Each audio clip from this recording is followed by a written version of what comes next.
ನೋಡ್ತಾ ಇದ್ದೀರಾ TV46 ಮಲೆನಾಡು ವಾರ್ತೆಗಳು. ನಾನು ಮೇಘನಾ ಲೋಕೇಶ್.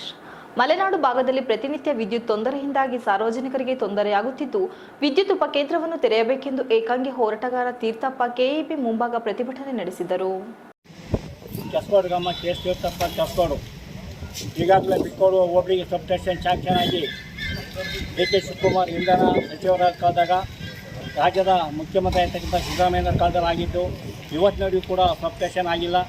ಯಾವ ಅಧಿಕಾರಿಗಳು ಯಾವ ಶಾಸಕರು ಬಂದು ಮೇಸೆ ಎಣಿಸ್ತಿದ್ದಾರೆ, ಅದು ಕೂಡ ಇವತ್ತಿನ ದಿವಸ ಭಾಳ ನಮಗೆ ತೊಂದರೆ. ಅರೇಹಳ್ಳಿ ಹೋಬಳಿಯ ಬಿಕ್ಕೋಡು ಭಾಗದಲ್ಲಿ ರಾತ್ರಿ ವೇಳೆ ವಿದ್ಯುತ್ ಇಲ್ಲದೆ ಬೆಳೆಗಾರರಿಗೆ ಹಾಗೂ ಅಲ್ಲಿಯ ಗ್ರಾಮಸ್ಥರಿಗೆ ತೀವ್ರ ತೊಂದರೆಯಾಗುತ್ತಿದ್ದು, ಕೂಡಲೇ ವಿದ್ಯುತ್ ಸಬ್ ಸ್ಟೇಷನ್ ಅನ್ನು ತೆರೆಯುವಂತೆ ಈಗಾಗಲೇ ಹಲವಾರು ಬಾರಿ ಸಂಬಂಧಪಟ್ಟ ಅಧಿಕಾರಿಗಳಿಗೆ ಹಾಗೂ ಜನಪ್ರತಿನಿಧಿಗಳಿಗೆ ಮನವಿ ಮಾಡಲಾಗುತ್ತಿದೆ. ಅಲ್ಲದೆ ಮಲೆನಾಡು ಭಾಗದ ಇಲ್ಲಿ ಪ್ರತಿನಿತ್ಯ ಆನೆಗಳ ಹಾವಳಿಯಿಂದಾಗಿ ಜನರಿಗೆ ರಾತ್ರಿ ಸಮಯದಲ್ಲಿ ಹೊರಗೆ ಬರುವಂತ ಸಂದಿಗ್ಧ ಸ್ಥಿತಿ ನಿರ್ಮಾಣವಾಗಿದೆ. ವಿದ್ಯುತ್ ಸಮಸ್ಯೆಯಿಂದಾಗಿ ಕುಡಿಯುವ ನೀರಿಗೆ ತೀವ್ರ ತೊಂದರೆಯಾಗುತ್ತಿದೆ.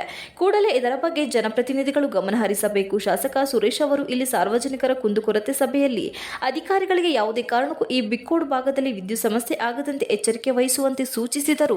ಇದರ ಬಗ್ಗೆ ಗಮನ ಹರಿಸುತ್ತಿಲ್ಲ. ಕೂಡಲೇ ಸಂಬಂಧಪಟ್ಟ ಅಧಿಕಾರಿಗಳು ಹಾಗೂ ಶಾಸಕರು ಈ ಭಾಗದಲ್ಲಿ ರೈತರ ಸಮಸ್ಯೆಗಳಿಗೆ ಸ್ಪಂದಿಸುವ ಮೂಲಕ ಇಲ್ಲಿಗೆ ಒಂದು ಸಬ್ ಸ್ಟೇಷನ್ ಅನ್ನು ತೆರೆಯಲು ಅನುವು ಮಾಡಿಕೊಡಬೇಕೆಂದು ಮನವಿ ಮಾಡಿದರು. ಇಲ್ಲದಿದ್ದರೆ ಮುಂದಿನ ದಿನಗಳಲ್ಲಿ ಜಿಲ್ಲಾ ಉಸ್ತುವಾರಿ ಸಚಿವ ಮುಂಭಾಗ ಏಕಾಂಗಿ ಪ್ರತಿಭಟನೆ ಮಾಡಲಾಗುತ್ತದೆ ಎಂದು ಎಚ್ಚರಿಕೆ ನೀಡಿದರು. ಕುಟುಂಬದರು ಅದು ಕೂಡ ಇವತ್ತಿನ ಯಾಕೆ ಸ್ವಾಮಿ ಸಬ್ ಸ್ಟೇಷನ್ ಮಾಡಲ್ಲ ಹೇಳಿ, ಯಾಕೆ ಮಾಡಲ್ಲ ಸ್ವಾಮಿ? ಚುನಾವಣಾ ಅವಧಿಯಲ್ಲಿ ಬರ್ತಾರೆ, ಚುನಾವಣಾ ಅವಧಿ ಹೇಳ್ತಾರೆ, ಆಶ್ವಾಸನೆ ಕೊಡ್ತಾರೆ, ನಿಮಗೆ ಬೇಕಾದಂಗೆ ನೀರಿನ ವ್ಯವಸ್ಥೆ ಮಾಡಿಕೊಡ್ತೀನಿ. ಇವತ್ತು ಹಾನಾವಳಿ ತಡೆಯೋಕ್ಕಾಗ್ತಾಯಿಲ್ಲ ಸ್ವಾಮಿ. 125 ಹಳ್ಳಿ ಕರೆಂಟ್ ಬೇಕು. ನಮ್ಮ ಪರಿಸ್ಥಿತಿ ಯಾರು ಕೇಳ್ತಾರೆ? ನಾನು ಇವತ್ತು ಇಂಧನ ಸಚಿವರ ಕಾಲದಾಗ ಹೋಗಿ ಡಿ.ಕೆ. ಶಿವಕುಮಾರ್ ಅಂತ ಅವತ್ತು ಶಾಂಕ್ಷನ್ ಮಾಡಿಸ್ತಾನೆ. ನಾನು ಇವತ್ತು ಉಪಮುಖ್ಯಮಂತ್ರಿಗಳಾಗಿದ್ದಾರೆ, ಸಿದ್ದರಾಮಯ್ಯ ಮುಖ್ಯಮಂತ್ರಿ ಆಗಿದ್ದಾರೆ. ಇವತ್ತು ಅವರ ಗಮನ ಹರಿಸಿ ನಮ್ಮ ಮಾಚಿನ ಉಸ್ತುವಾರಿ ಸಚಿವರು ಅಂತಕ್ಕಂಥ ಇವರು ರಾಜಣ್ಣವರು ಕೂಡ ಗಮನ ಹರಿಸ್ಬೇಕು. ನಮ್ಮ ಬಿಕ್ಕೋಡು ಹೋಬಳಿ ಮೊದಲು ಸಬ್ ಸ್ಟೇಷನ್ ಆಗಲೇಬೇಕು.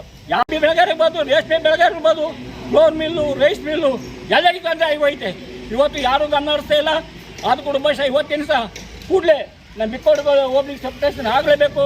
125 ಹಳ್ಳಿ ಕರೆಂಟ್ ಕೊಡಲೇಬೇಕಂತೂ ಇವತ್ತು ನಾನು ವಿನಂತಿ ಮಾಡ್ಕೊಳ್ತಾ ಇದ್ದೀನಿ.